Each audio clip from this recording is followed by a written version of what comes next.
Ethan's day ended before it was supposed to. Nothing went wrong. Nothing was canceled.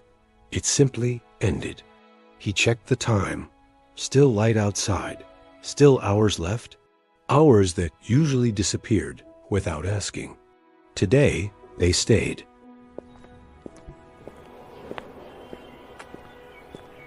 He walked slowly. Shops were open, but already loosening their grip on the day. A clerk flipped a sign halfway. Not closed, not open.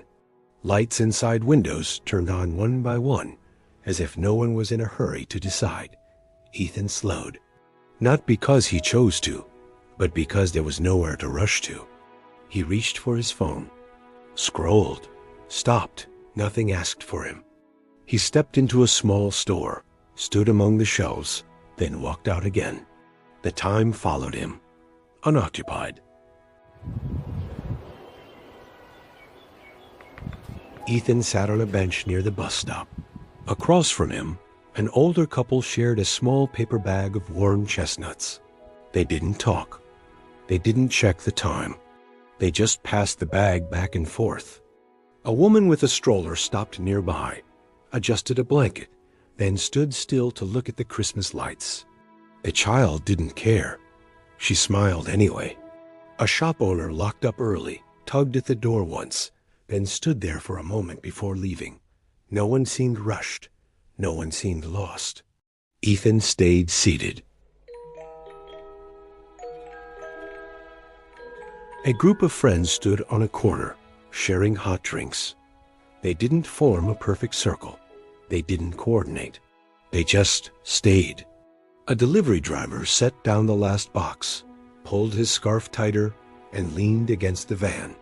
Teenagers tried to take photos of the lights, deleted them, laughed, tried again.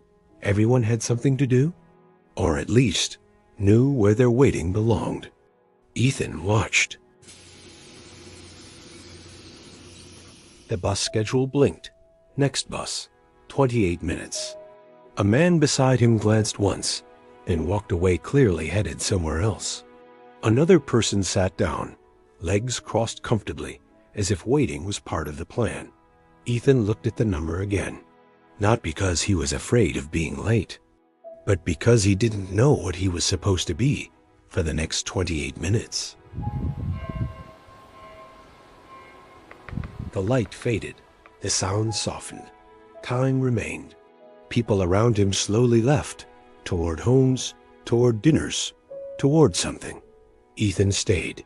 He shifted, as if he might stand, then stayed seated. Not a decision, just the absence of one.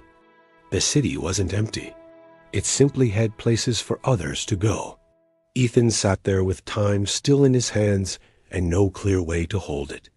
The day had ended early, and he was still here. When time arrives before we know who we are, silence can feel heavier than noise.